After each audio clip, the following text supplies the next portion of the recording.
Yo, this is Richie Mack, the Travel OG. I want to give a special shout out to Dontaes from Dontaes Boxing Nation, letting me put y'all up on game here in Thailand. Check this out. What up, y'all? It's your boy Sheik Luch, LOXD Block. Listen, I need to shout out my homie Richie Mack, man, out there in Thailand. Yo, the bikini babes of the week. Richie Mack, you the Travel OG, King. Sheik Luch tapping in. We got to get the lots for the golf tournament we having in Thailand, Pattaya City to be exact.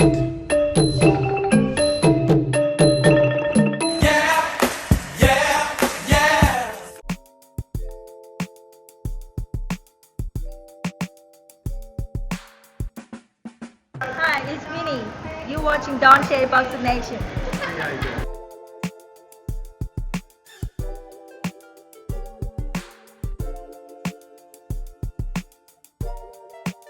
Dontaes Boxing Nation, what's going on, guys? So according to reports, the Canelo versus Caleb Plant fight did really good numbers. Now, the numbers are not officially out yet, but the reports are the numbers are on track to do 800,000 pay-per-view buys. Now, guys, those are really impressive numbers, but it's still amazing to me that Floyd Mayweather, who's not even fighting anymore, he did over 1 million pay-per-view buys against Logan Paul. And the crazy thing is, you actually have a lot of former champions that are doing exhibitions now that people don't even know about, like Marco Antonio Barrera, Julio Cesar Chavez, Jr. and Sr., even though it wasn't an exhibition, but you remember when Jr. fought against Anderson Silva. My point is, obviously, this shows you the drawing power that Floyd Mayweather has still. Even when he's not fighting, people still want to watch him fight. And I know I just hurt a lot of Canelo Alvarez fans' feelings right there, bringing up them Mayweather numbers. That kills Canelo Alvarez's numbers. I know your eyes are watering up right now as you listen to it. They're going to be in the comment section. Man, why did you have to talk about that pinchy mayate Floyd Mayweather? They want to forget about Canelo Alvarez losing to Floyd Mayweather and still doing less numbers than Floyd Mayweather does, even when Floyd Mayweather is retired. So anyway, getting back to these numbers. Now, it's still very possible that the numbers could have been anywhere from 600,000 to 800,000 because the insiders of Showtime, they had projected the numbers to do 500 to 600,000 pay-per-views. But those are all still great numbers. And what it tells me is if Canelo Alvarez were fighting against the best competition, he could do some really good numbers, like when he fought against Golovkin. And when he fought against Golovkin in the rematch, that fight did 1.1 million buys. If Canelo would have fought Jamal Charlo like 2-3 years ago, even Demetrius Andrade, those fights would have did tremendous numbers. They still would do big numbers today because now almost everyone, all of the boxers, the trainers, they're all saying they want to see Canelo Alvarez step up in competition and they want to see him fight Jamal Charlo. The only thing with Jamal Charlo is after that last performance, he looks so horrible, I don't even know if he's the same anymore. We'll see. But I would still rather watch, even if it was a guaranteed win for Canelo Alvarez, and my country is going to lose, I still want to see the fight because I want to see Canelo in there with live fighters. Just because Canelo has been avoiding Charlo for 6 years, that alone sells the fight. We know Jamal Charlo is going to be talking. Can you imagine the build-up for that fight? It would be huge. But you also have the David Benavidez fight. That would be another really big fight. You know, it's real crazy when you think about it because Oscar Valdez, who looks up to Canelo and trains with Canelo, he's pretty much in the same camp, he's fighting nothing but Mexican fighters. While Canelo says he doesn't want to fight another Mexican fighter because they come from the same country. But what Canelo and Oscar definitely have in common is neither one of them want to fight the most dangerous undefeated black fighters.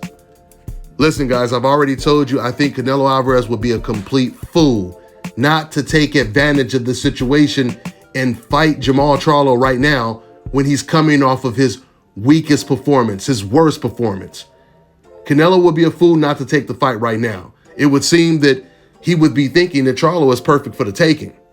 You're going to get credit for beating this man while he was undefeated, if you can beat him, right? And it will be the biggest win of Canelo's career, at least if he could beat him without controversy. The talks are right now, Canelo Alvarez is talking about fighting against either, at least this is what his team is saying. They're saying the next opponent is going to be either Charlo Benavidez or I think they said Beterbiev. If he fights against any of those guys, it's going to be big pay-per-view buys. Well, the Beterbiev fight might not be, but for sure, David Benavidez and Charlo would be a huge success when it comes to pay-per-view buys. Let's see if Canelo Alvarez is finished with his European tour at 168. But I could definitely tell you, the European tour at 175, it ain't going to be no smooth tour, for sure. 168 was the most peaceful neighborhood Canelo has ever been in. 175 is a dangerous neighborhood.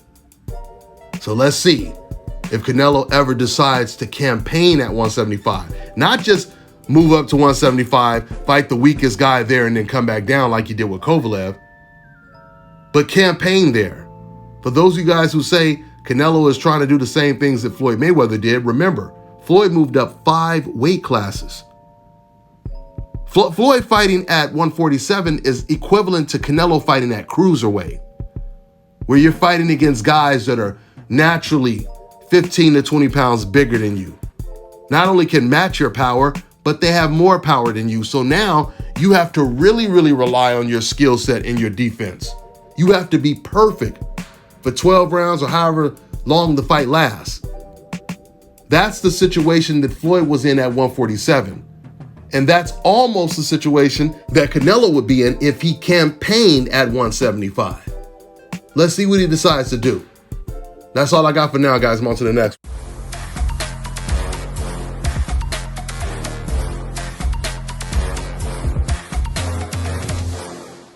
My name is Chris, and I'm all the way here from Anchorage, Alaska at Scalp Carolinas, and I'm here for my second treatment of SMP. Well, I was sitting at home one day and going over my Facebook page, and they have different, like advertisements popping up, and I saw one for SMP, and I saw some pictures of some guys, before and after, and I was looking at that, and it caught my attention, so I Googled it, SMP. Nothing showed up in my area, so I did a little more research, and all of a sudden, Scalp Carolinas popped up in the web browser. So I started watching his videos and seeing all the reaction from all the other people. We talked on the phone, we made appointments and everything. I sent him pictures, and he looked at them, and I was like, can you fix this? And he pretty much said, no problem. My first session, he made me feel extremely comfortable. It was almost like I was talking to family. He started, and during the whole treatment, we talked and about our families and our life, and and things that he does and things that I do. And before I know it, the first session was over. When you see someone doing something that they love, as much as I see Enoch Glover love what he does, it shows in his work. I wouldn't point anyone in any other direction but here to North Carolina, Scalp Carolinas, to get this done.